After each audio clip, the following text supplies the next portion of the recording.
Istri sudah sibuk di gudang kecil mereka. Usaha beras rumahan ini jadi tumpuan hidup mereka selama 5 tahun terakhir. Mas, aku udah nempel label di 3 karung terakhir ya. Tinggal yang itu belum dirapetin karungnya. Tapi sumpah ya mas, ini beras makin hari makin mahal di pasar. Kita mau bertahan sampai kapan ya mas? Aku juga mikirnya gitu, Bu. Tiap kali ke Tengkulak harga naik terus. Belum lagi bahan plastik buat karung. Untungnya makin tipis. Kalau terus-terusan begini, bisa-bisa kita itu tutup usaha. Ya Allah, jangan sampai deh mas. Aku udah sayang banget sama tempat ini. Walaupun kecil, tapi di sini kita bisa kerja bareng, bangun semuanya dari nol. Aku itu cuma takut kalau mas jadi nekat nyari jalan pintas. Emangnya kamu pikir aku itu nggak capek apa? Tiap hari angkat karung, timbang sendiri, jual sendiri.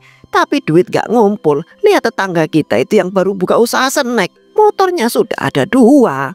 Iya mas, tapi kan rezeki orang itu beda-beda. Kita tuh udah cukup sejauh ini, yang penting halal. Banyak loh di luar sana yang hidupnya jauh lebih susah. Kita masih bisa makan aja, itu udah syukur. Syukur kalau aku itu mati mendadak besok. Kamu kira syukur bisa bayarin utang di koperasi? Kita punya tanggungan, Bu. Jangan cuma ngandelin rasa ikhlas tapi nggak mikir realita. Aku ngerti mas, tapi jangan sampai kita kehilangan nurani. Jangan sampai kamu berubah jadi orang yang ngelakuin hal yang nyakitin orang lain cuma dapat untung mas. Udah, aku itu mau ngopi ke warung depan aja biar kepala ini nggak meledak duluan. Memikirkan stok beras yang belum keisi. Kalau ada pembeli datang bilang aja aku lagi di luar ya. Mas, emangnya kamu lupa? Kita udah janji dari dulu mas. Walaupun susah, kita nggak bakalan curang. Ingat nggak waktu awal-awal kita mulai usaha ini? Kita cuma 1 karung mas, dan kita semangat banget. Aku mohon mas, kamu jangan hilang arah. Janji itu gampang diucap pas perut kenyang, Bu. Sekarang kenyataan kita itu ditekan sama pasar. Mau jujur pun gak cukup buat bayar listrik bulan ini. Ya Allah, jangan biarkan suamiku kehilangan akal sehat. Aku cuma pengen usaha ini tetap bersih. Walaupun kecil, asal nggak jadi kutukan. 2 jam kemudian. Hari itu saat Aryo masih dilanda bimbang dan juga kemarahan, datanglah Bowo, teman lamanya tapi juga mantan pemain bisnis gelap.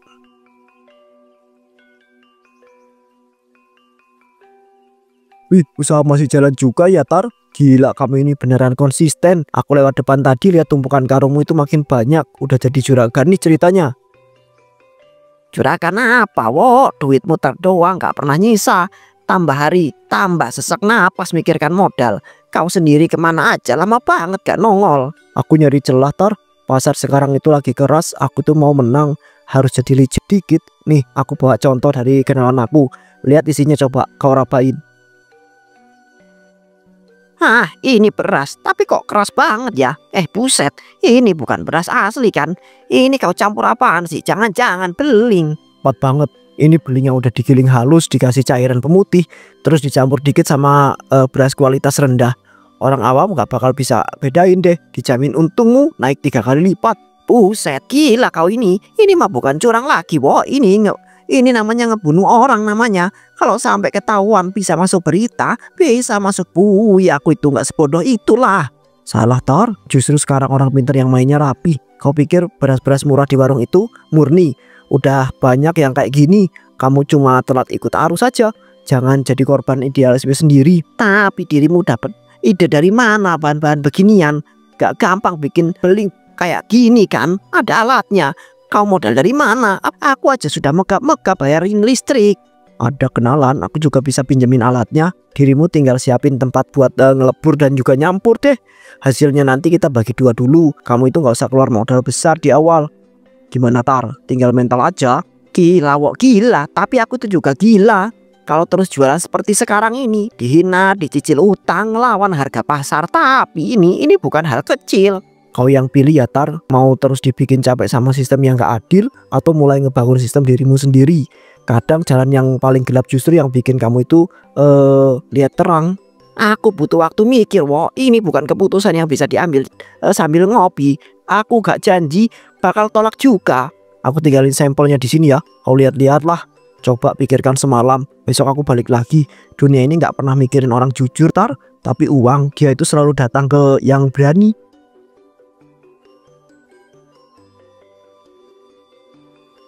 Malam itu bukan cuma gelap di langit, tapi juga di hati Taryo. Wajah istrinya tadi sore masih terbayang, tapi bisikan Bowo terus menggema. Omongan Lastri tadi siang tuh bener. Kita dulu mulai usaha ini dengan harapan, bukan kelicikan. Tapi aku juga capek banget, hidup tuh keras. Orang jujur bakalan kalah dimakan sistem. Lihat aja sekarang aku itu begini-begini aja. Tapi ini bukan sembarang tawaran. Kalau beneran bisa mirip begini, siapa yang bakal tahu apa iya harga kejujuran segini mahalnya. Tapi kalau Lastri tahu, dia itu pasti kecewa banget.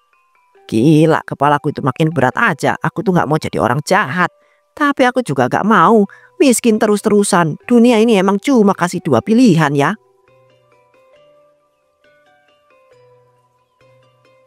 Mesin ini baru dipakai 3 bulan, Pak. Dijamin masih kuat 5 tahun ke depan. Kalau ada rusaknya, tinggal diservis dikit aja. Nggak bakal nyesel deh pokoknya. Saya percaya deh Mbak, ini duit hasil nabung 5 tahun sama istri saya. Mudah-mudahan ini jadi awal usaha keluarga yang besar. Wah gawat, mesin ini rusak total. Duit kita amblas. Ini bukan mesin baru, aku ditipu. Ditipu mentah-mentah. Aku kayak orang bego percaya mimpi murahan. Mas, jangan nyalahin diri sendiri ya. Kita bisa mulai lagi. Yang penting jangan sampai kita jadi penipu juga. Biarin kita rugi sekarang, asal nggak bikin rugi orang lain. Iya Las, kamu pernah bilang jangan jadi penipu. Tapi sampai kapan? Sampai kita mati pelan-pelan apa? Sampai anak kita itu makan nasi utang terus. Dunia ini udah berubah. 3 hari kemudian. Tak butuh waktu lama. Keinginan jahat mengakar. 2 hari setelah tawaran itu datang, Taryo membuka sedikit ruang di gudang diam-diam tanpa sepengetahuan Lastri. Kamu yakin ini bakal aman ya? Jangan sampai ada yang sadar kalau ketahuan. Semua itu bisa habis. Aku itu masih belum sepenuhnya yakin soal ini toh. Makanya kita eksperimen dulu 1 karung aja, campur dikit aja, gak perlu semua. Kalau hasilnya oke dan gak ada komplain dari para pelanggan, ya baru kita lanjut deh. Ini soal uji coba, bukan langsung produksi massal.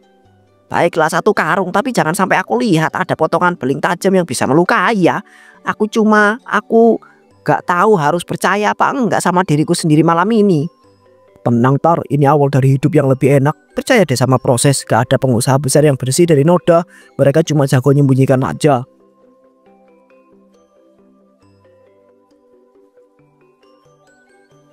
Rasanya dingin, berat di tangan. Tapi kalau ini memang jalan satu-satunya ya.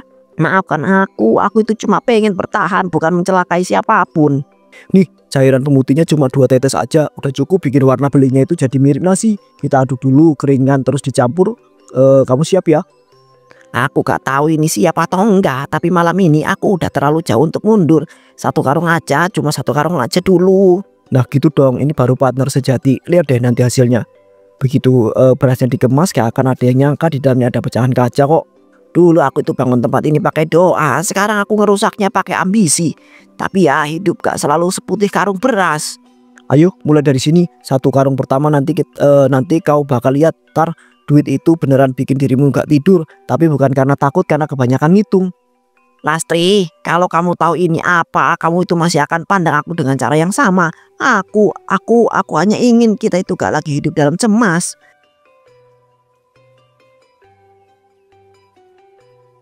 Pagi itu halaman rumah Taryo jadi lebih ramai daripada biasanya. Deretan karung kecil yang dijual dengan harga miring langsung menarik perhatian ibu-ibu kampung. Waduh, ini beneran cuma segini harganya Bu Lastri. Murah banget. Padahal berasnya putih kinclong begini. Di pasar nggak ada yang bisa ngasih harga segini. Ini beneran kan nggak tipu-tipu? Iya Bu, ini dari gudang kami sendiri. Kami pengen bantu warga juga, jadi kami potong untungnya dikit. Yang penting bisa dipakai makan hari ini. Ya udah kalau gitu saya beli 2 ya Bu. Anak-anak di rumah susah makan kalau nasinya nggak putih. Baru kali ini saya lihat beras murah tapi tampilannya kayak kualitas super. Mas Taryo hebat nih dagangnya. Aku harusnya seneng tapi kok malah menyesek ya. Mereka semua senyum bilang bagus, tapi mereka nggak tahu aku itu udah melangkah terlalu jauh.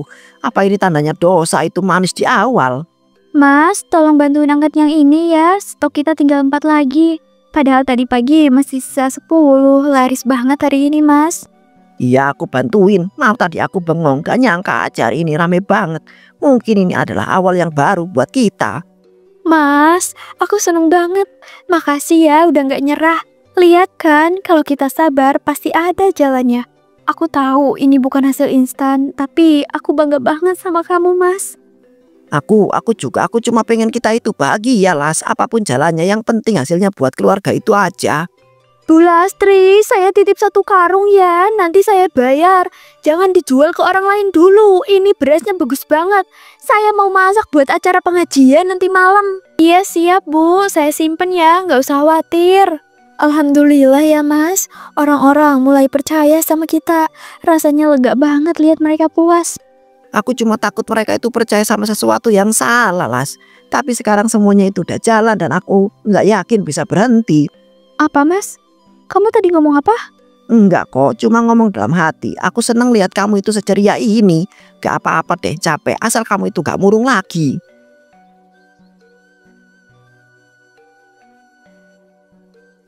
Di antara angka keuntungan yang melonjak, Lastri mulai merasa ada yang tidak beres. Tari yang biasanya bahagia saat dagangan laris, kini malah justru banyak diam. Hari ini beras kita habis terjual.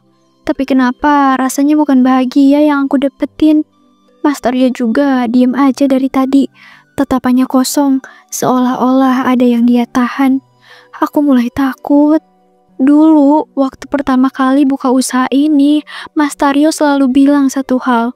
Selama kita jujur, usaha kita akan diberkahi. Aku percaya banget sama kata-kata itu.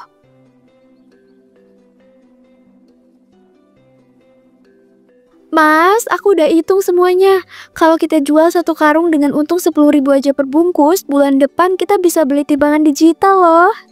Iya, aku udah gak sabar lihat kita itu punya toko kecil sendiri nanti. Tapi ingat ya Las, aku itu gak mau kita itu main curang. Sekalipun orang lain mungkin main kotor, kita itu tetap harus bersih ya. Aku tahu Mas, justru itu yang bikin aku percaya sama kamu. Kita mungkin lambat, tapi kita jalani ini dengan doa ya. Aku yakin usaha ini bakalan jadi berkah selama kita jujur. Beras ini bakal jadi saksi niat baik kita. Aku pengen orang-orang itu makan dari hasil kerja kita dengan tenang. Gak ada tipu-tipu, gak ada rasa yang bersalah. Mas, kamu masih ingat itu nggak ya? Kita dulu percaya banget sama niat baik. Tapi sekarang aku lihat ada yang berubah dari kamu Mas. Dan aku nggak tahu harus gimana. Kalau ternyata kamu sembunyiin sesuatu dari aku, apa aku harus diem demi tetap hidup? Atau aku harus mulai cari tahu sebelum semuanya terlambat? Aku nggak mau kehilangan kamu Mas. Tapi aku juga nggak mau kehilangan prinsip kita dulu. Aku harus tahu sebelum semuanya benar-benar berubah jadi mimpi buruk. Malamnya Bu Nani masak nasi seperti biasanya dari beras yang dia beli dari langganan yaitu Bu Lastri. Namun kali ini nasinya terlihat sangat berbeda. Sita, ini nasinya kenapa ya? Tadi mama masak kayak biasa, tapi baunya aneh. Dan pas mama colek kok berasnya begini sih? Airnya udah pas loh padahal. Aku udah makan duluan mah, dikit aja sih. Tapi sekarang perut aku sakit banget. Rasanya mual dan mules barengan, gak ngerti kenapa nih. Ini nasinya keras banget ya. Kok ada butiran kecil ya kayak serbuk kaca gitu? Apa jangan-jangan ini bukan cuma nasi? Gak tahu tuh, tapi berasa ada yang tajam di gigi tadi.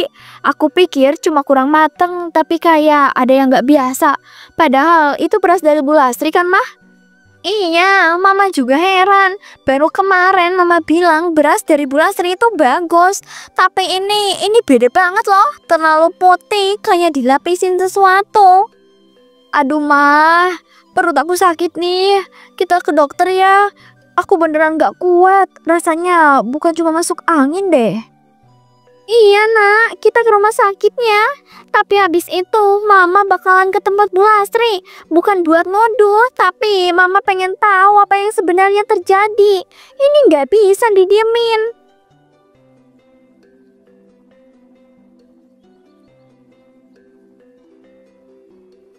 Mas, maaf aku datang tiba-tiba, tapi aku harus bicara. Beras yang kemarin aku beli kayaknya ada yang gak beres deh. Nasinya keras, warnanya juga aneh. Sita juga sakit perut habis makan itu. Ya Allah, serius Bu. Aku nggak tahu. Aku juga ikut makan nasi dari sini, tapi nggak ngerasa aneh. Tapi Mas Taryo yang ngurus pengemasannya kok. Aku nggak nuduh ya Las, tapi kamu harus cek. Ini bukan soal dagang lagi, ini soal orang yang makan dari situ. Ya udah, aku mau periksa Sita dulu. Iya Bu, pasti aku cek. Aku juga pengen tahu. Aku janji aku nggak bakalan diem aja kalau emang ada yang salah.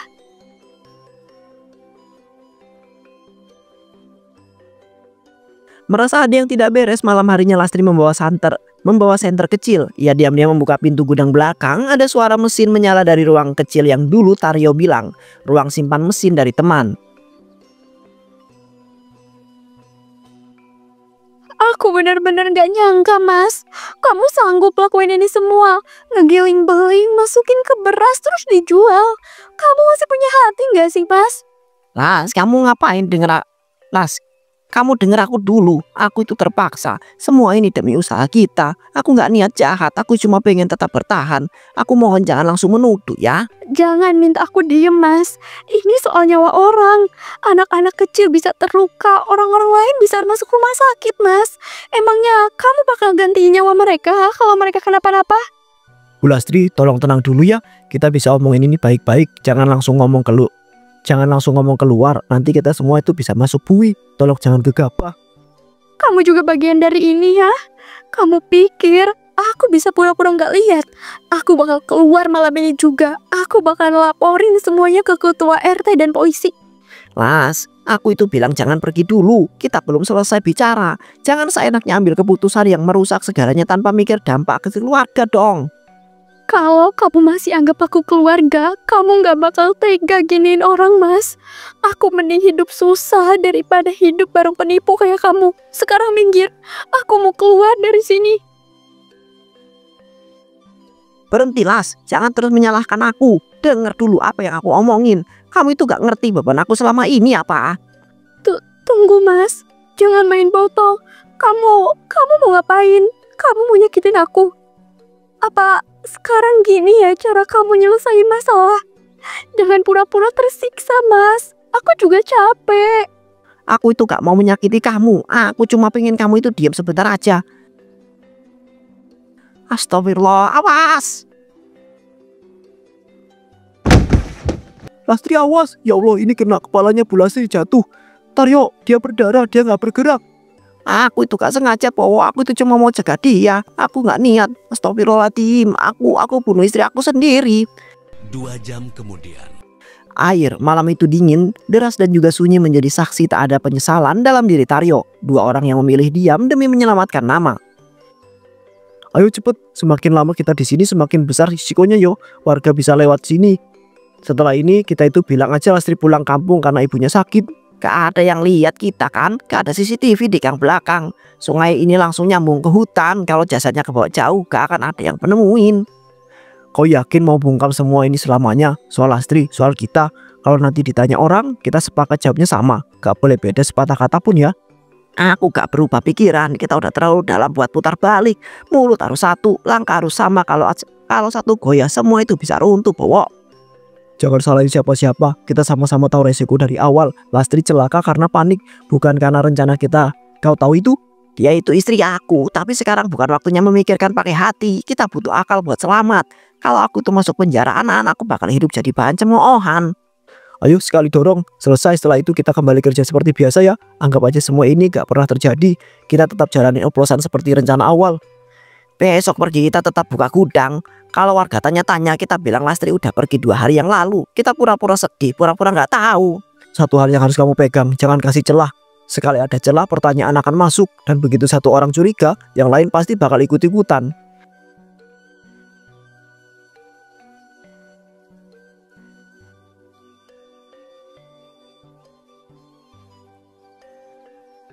Sungai tak mampu menyimpan apapun terlalu lama, dan saat tubuh Lastri ditemukan, semua yang disangkal mulai curiga.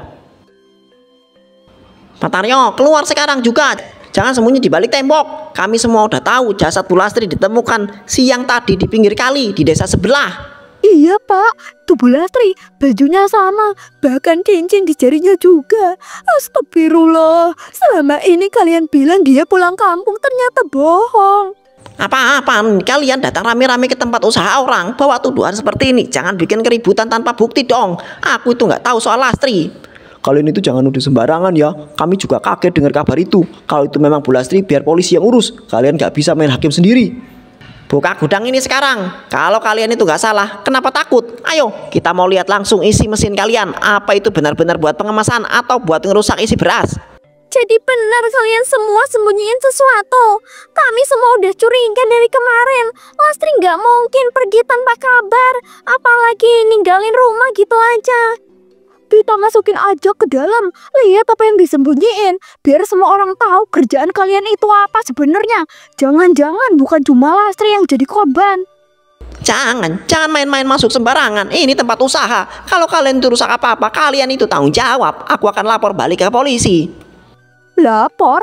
Yang harus dilaporin itu kalian. Kami nemuin serpihan kaca di nasi yang udah dimasak. Kalian pikir kami gak bisa bedain mana beras asli, mana yang udah dioplos, ah? Semua ini salah paham. Kita itu bisa selesaikan baik-baik kok. Gak perlu teriak-teriak. Kami siap tanggung jawab kalau ada kesalahan. Tapi jangan main pukul rata dong. Udah jelas ini kejahatan. Jasad Bu Lastri itu bukti paling nyata. Kalau kalian masih punya hati, mending aku sekarang sebelum semuanya terlambat. Kalau kalian itu pikir jasad itu bisa dibuang kemudian semuanya itu akan hilang, kalian itu salah besar. Air bisa hanyutkan tubuh, tapi kebenaran akan selalu kembali. Tak ada gudang yang cukup besar untuk menyembunyikan dosa. Dan ketika pintu itu terbuka, bukan cuma rahasia yang tumpah, tapi semua kebusukan mereka.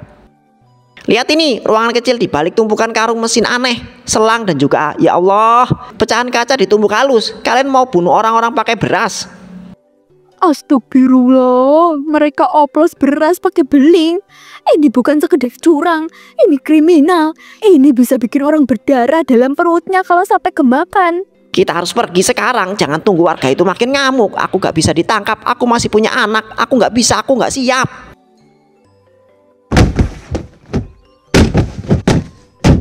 Astagfirullah, mereka ketimpa.